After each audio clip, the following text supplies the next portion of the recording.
Ooni's brother has a few things to say concerning Olori Naomi's return into the palace, and he is saying quite valid things that are worth listening to.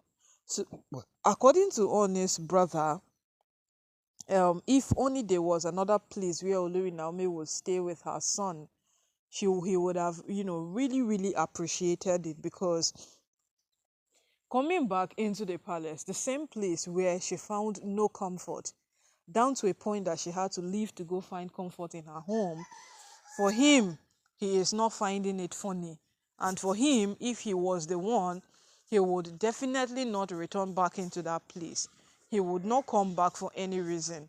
But Olori Naomi is quite different. Olori Naomi has a large heart. And Olori Naomi is someone who embraces a lot of things. So he appreciates the fact that Naomi is willing to come back into the palace despite the kind of chaos that the palace threats puts up as a threat. And right now he is saying something that aligns with a lot of things that Olori Naomi have looked into, that she has declined bringing Prince Tedenikawo back into the palace. So now all his brother have said that if they want to look at a good environment where a child should grow, the palace is definitely not the environment to burst off. The palace is certainly not the environment where they'll start boasting that Tedenekawa should come and grow in, because of the kind of things that happens in the palace day after day, and the kind of life these women are portraying of the palace. He would not really, really appreciate. But at the same time, he is telling Olori Naomi that now that they cannot control what is on ground, or they cannot give it a different picture altogether, if she can derive her own means of surviving in the palace, they would appreciate it. If she can derive her whole means of making sure that when she comes back into the palace, she's the boss of her own, she's looking out for her son, she's controlling what happens around her, he would appreciate it a lot, because the boy ought to come back. And in this case of the boy ought to come back, there is absolutely nothing they can do about it. Her petition of the boy not coming back, or her explanation of the boy not coming back, is very, very valid. They all stay in the palace and they know what happens in the palace. They are all in the palace and they can attest to the fact that Olori Naomi is very, very right on all of these things she is saying. But she should also understand the part where this boy has gone beyond being just her son. This boy have extended to the path of being a son to the whole of Ile-Ife, and he has become a person whom the whole of Ile-Ife keeps an eye on, because what, he is the heir apparent to the throne. He was presented during the Olojo festival. This boy was presented before the people. They told them that this is the child you people will look out for. Someday he will become the ruler you would listen to, and the people respect him. So he has to come back. On his brother is now telling Olori Naomi reasons why the boy has to come back. But if the Olori Naomi can derive means of surviving in the palace in the midst of this whole chaos, he would really, really appreciate it. What means would Olori Naomi derive in surviving in the palace? His wife doesn't act in such a way that one can predict. Those women are so unpredictable. They do their things the way they want it. They come out the way they feel it is right for them. They strike when they want to strike. They are just hilarious. That is the truth. All his wives are just hilarious. They are not people you think you can just say that yes, this is going to be their next move, this is going to be their next step, or any single thing at all. They are not that type of people. What they do day after day is to what? Strike when nobody expects, come out when nobody thinks they will. And they keep on doing this day after day. They keep on doing this time after time.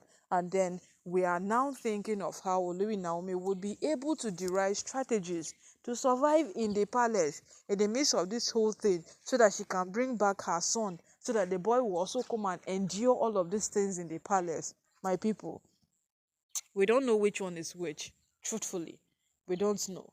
But to say the truth, this is not definitely something that we feel Naomi might be embracing anytime soon.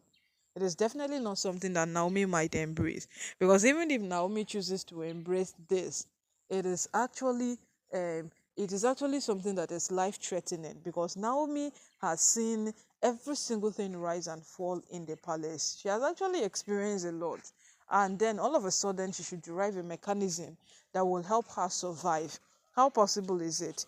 If she was not able to survive the first time, what made her leave? She left because of the whole chaos. She left because every single thing in the palace became something that she could not handle it. It became something that she could not survive it. And if survivor became an inability for her, then what makes you think she would be willing to return with her son to come and live in an environment where she herself could not survive, and she left? But Ooni's brother is trying to tell her that the boy is not just a son to her. The moment that boy was conceived and he was brought forth, he became a child of a nation. And Olori Naomi would have to, at some point, respect that path of that boy not just being her son, but a son to a nation and a people who look forward to having him with them. And Tedenika will has to return with her. Let's not wake up tomorrow and hear that Olori Naomi said, okay, oh, since her return now has to do with Edenikao again, she's not coming back. Because right now, Naomi keeps on holding to the fact that her son cannot come to experience the chaos that goes on in the palace. And everybody has been giving her reasons why this boy ought to come back. From the prominent men, now on his brother is coming out to tell her that, see, you have to reconsider. There is a way these things can be handled. Then Nikawa should return back into the palace. He should come back, and there should be a mechanism, there should be a way that the boy will be kept off this whole shenanigans in the palace. But what way? Would they block his ears not to hear all the gossip? Or what exactly would they do? That is what nobody knows. And as it is right now, no. As it is right now, we don't even know which one is which. Truthfully, we don't know. Because today these women are fighting, tomorrow these women behave like they are in unity, the next day they behave like they are rivals. We don't know which one is which. But at the end of the day, whatever decision Olori Naomi makes, whatever decision Olori Naomi comes out with, we know that it is for the good and betterment of Tede Nikawo. Tede Nikawo is too small to experience chaos. Tede Nikawo is very, very small. The boy is too small to go through whatsoever it is that these people want to put up for him. He is too small for that. And as it is right now, no. As it is right now, I think we're about to experience that. Because if the Ooni tells Naomi that you have to come back with that boy, we would find a better means where he lives off all of this chaos. Naomi might not have a choice than to come back with the boy. And then what next? The boy will face premium disaster in the palace.